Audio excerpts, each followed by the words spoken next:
I believe in giving you a massively unfair advantage against your competitors. And one of the ways that you can do that is to build relationships with prospects before you ever sit down with them. Paul Green's MSP Marketing Podcast. So we are doing a few series at the moment to get us into better marketing for all MSPs in 2023. And in this first part of the show, we started last week talking about the ultimate MSP marketing strategy. Now, last week we talked about the first step, which is building multiple audiences. Today, I want to talk about the second step of that strategy, which is to build a relationship with those audiences. So if you haven't heard last week's show yet, please do go back and have a listen to that so I don't have to recap it now. But once you've built yourself up some audiences, as we discussed last week, the whole point of this strategy is to then build a relationship with them. Now, why do we want to try to do that? Simply because when you come to sell your services to a prospect, you normally find yourself up against all the other MSPs that they've been speaking to. And everyone's in kind of the same boat in that the customer, the potential client, the prospect knows nothing about technology. They know nothing about the MSPs around. And essentially, all of it is just this big, scary pit of nothingness, unawareness. They don't really know anything. That's not a great position to go into because you could be, and indeed you probably are, the best MSP in your area. But the prospect is never going to know that. Then that's not going to come over to them through the marketing. It's almost impossible to show that you are genuinely the highest quality through your marketing. It is possible, but it's very, very difficult unless you really build up your marketing. So we don't want you going into any kind of sales situation where you are seen to be the same as all the other MSPs you're in competition with. I believe in stacking the odds in your favor. I believe in giving you a massively unfair advantage against your competitors. And one of the ways that you can do that is to build relationships with prospects before you ever sit down with them. Now, this is typically done through content marketing. So we take educational content, we take entertaining content, we put the two together and we create edutainment. We educate people and we entertain them at the same time. That's the kind of content marketing that I'm talking about. I do not mean content that is selling to them. There's nothing wrong with trying to sell to people in content, but you can't do it all the time because you'll never build a relationship with people. Instead, you've got to educate them. You've got to entertain them. You've got to give some value. This is what content marketing is all about. And it's very easy to look at all the content that's being produced, and there is so much content that's being produced. Isn't that there a stat knocking around at the moment that something like 90% of all the information that humans have ever produced, was being produced in the last 5 years? I don't know if someone's made that up or whether or not that's a real stat, but it certainly feels that way, doesn't it? There is, it's not as if anyone has ever sat there and thought, there's just nothing to read. There's not enough content. There's so much out there. And that may have put you off producing your own content, but actually that's the wrong thing to do. You've got to take part in this game because content is how we build relationships. If you look at the things that you can do as a person to build authority, to build credibility, to build a relationship with people, they all relate down to producing content. Look at what I'm doing here. I'm standing, looking at a camera, talking into a microphone, creating content, creating podcast content. There's millions of hours of other podcast content out there, but you've chosen to listen to this one, and thank you very much for that, because the value that you get from the edutainment is worth the time swap, I guess. It's worth you giving up your time or having me on in the background while you're walking your dog or whatever it is that you're doing right now. That's the point of this. You build the relationship with people through the content, regardless of what all other people are trying to do.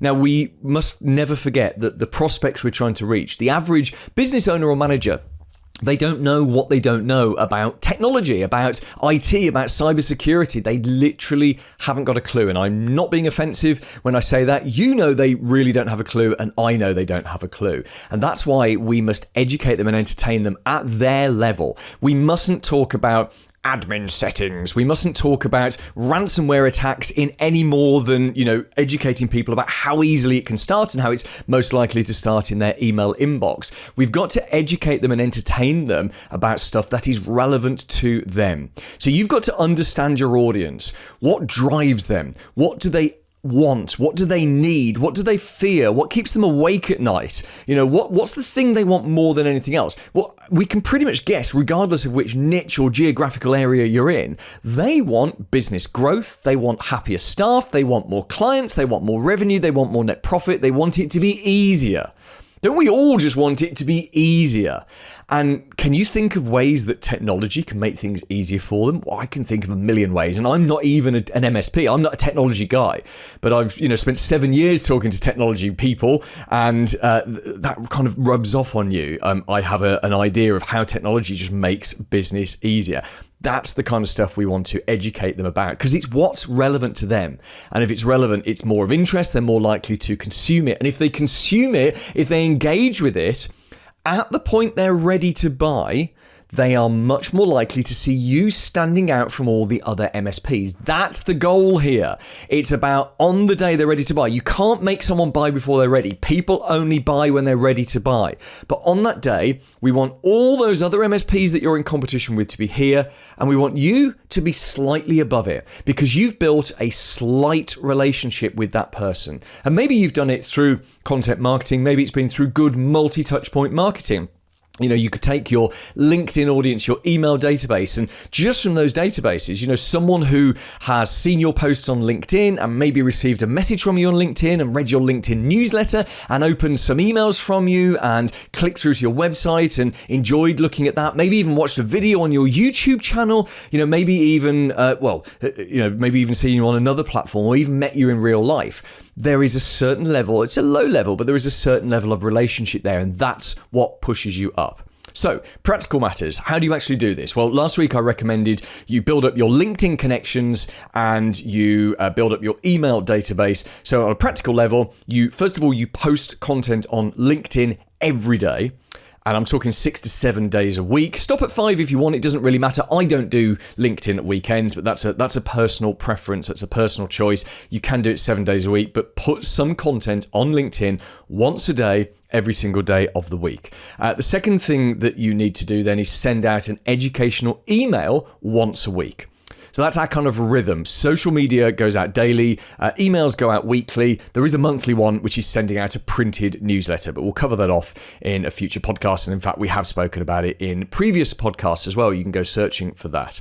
Daily social media, weekly sending out an email. And by the way, best practice on that email is you send them out an email with a bit of a summary, a tease, something intriguing to get them to click the link and go and read the full article on your website. That's what we want them to do. So you can use this to drive traffic to your website as well. Practically, I guess the final question that you might have about this is, well, what do I write about, Paul? Well, that's easy. There is a ton of content that's sitting there for you, and it will be suggested by your technicians and your existing clients and your prospects.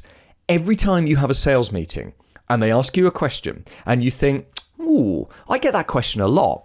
That's a piece of content. Every time you're in a strategic review and a client says something to you or asks you a question, you think, that's a good question. That's something an ordinary person, an ordinary business owner would want to know.